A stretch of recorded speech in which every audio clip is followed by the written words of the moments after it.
Hi everyone, so today I'm going to do a video about why we need to break all these associations that we've got and how this will help us to maintain once we get to goal. Now, I didn't realise I had so many negative associations with food, and quite honestly I didn't even identify them as negative until I went on my one-to-one journey.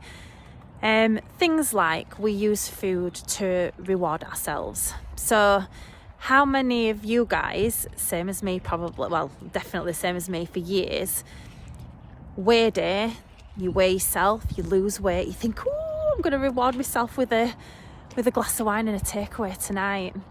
Now that were dead normal for me, but really when you think about it, the food and the takeaway and the wine is the thing that made us put weight on. We stopped having the food and the wine, lost the weight, felt so much better.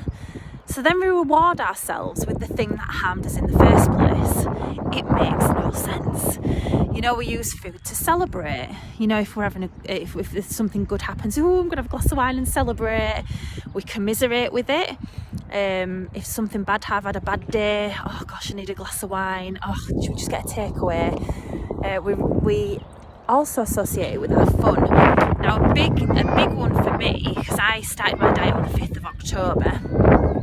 I had Christmas, and I wanted my goals so badly. But we are completely programmed to believe that things like Christmas, we have to have food and we have to have drink. Because it's part of the fun, and without it, what is Christmas without a pint of Baileys?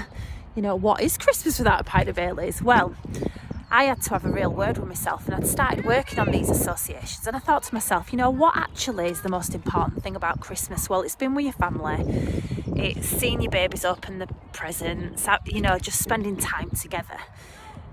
You know, yes, the food and the drink is nice, but it isn't the be all and end all. You know, that it shouldn't be the be all and end all. So once I'd had a strong word with myself, I decided that even if I had a one-to-one lemon bar for Christmas dinner, that I was still going to have an amazing time, and that actually my fun could be just as good without all these things, and I was taking a massive leap towards my goal, which would make me feel so much better. What, baby?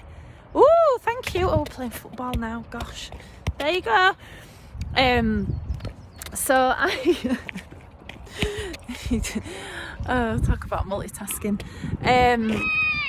So once I'd had a word with myself, I was more than happy then to go into Christmas, and not have a drink and not have something to eat. And you know, I had one of the best Christmases I've ever had. It were almost like I had the lens. It was like looking at the world through a HD lens, because when you feel that you need a glass of wine for your fun, when you don't have that glass of wine, all of a sudden your fun is dulled somehow. Whereas once you decide that you don't need it for your fun, all of a sudden, all these really special moments in your life, you just see them for what they are.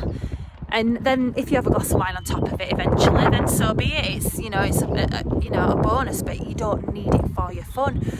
So the other thing is that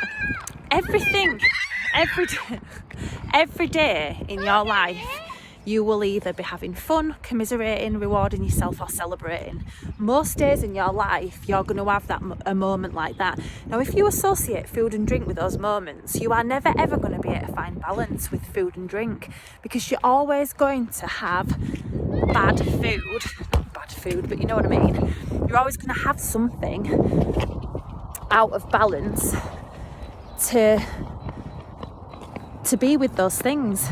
When you break those associations and you no longer need food and drink for your fun, you don't reward yourself with food, you buy yourself a wax melt or a new top, you have a bad day and you go and run a bath. When you don't use food and drink for all these things, then when you do have food and drink, and you do have a takeaway, and you do have wine, you do it in a balanced way, because you have it every now and again, because you're not linking it to all these things that quite frankly happen all the time. I'm playing football again. So this is why we need to break these associations. And the thing is, these associations are so deep in our system and in our psyche and in our programming that actually I'm gonna have to go in a minute. I didn't do this video knowing I was going to end up playing football. My children were playing with each other. Yeah, they're so deep rooted in our psyche, in our programming, that we have to consciously break them. So we have to identify that we've got these. Because I went for years without even identifying that I were doing this. I just did it automatically. Go on then, kick it to me. I just did it automatically. You know, so we need to identify it, and then we need to consciously do things differently. When you get to your weigh day and you lose some weight, do not reward yourself with food. Find something else. It'll feel weird. It might not feel as good, but find another way to reward yourself. When you have a bad day, find another way to make yourself feel better. And we have to break this cycle of using food and drink for what it's not intended to. And then what happens is, I found that when I'd done this for like 3 months solid, all of a sudden, you know, our brain is programmed with repetition. So all these habits and associations occurred through repetition. When you keep repeating different ways of being, all of a sudden it becomes natural to you. So as natural as it is to do these things now, when you reprogram yourself, it'll be natural to do other things. So consciously reprogram yourself, do things differently, and then what will happen is, when you decide that you want a glass of wine, you can have a glass of wine, but you're not having one every other day because you're commiserating, rewarding yourself, or having fun. So I'm going to go now because I need to play football. But yeah, just have a little think about how you use food and drink, and consciously force yourself to create different things in its place. Because if we use food and drink for all these different things, we are never ever going to get balance, because these things occur: fun, commiserating, reward, celebrating, they occur all the time. And if we need and associate food and drink with these things, then we are never ever going to not be out of balance, are we? So let me know what you think, and I'll speak to you soon. Bye.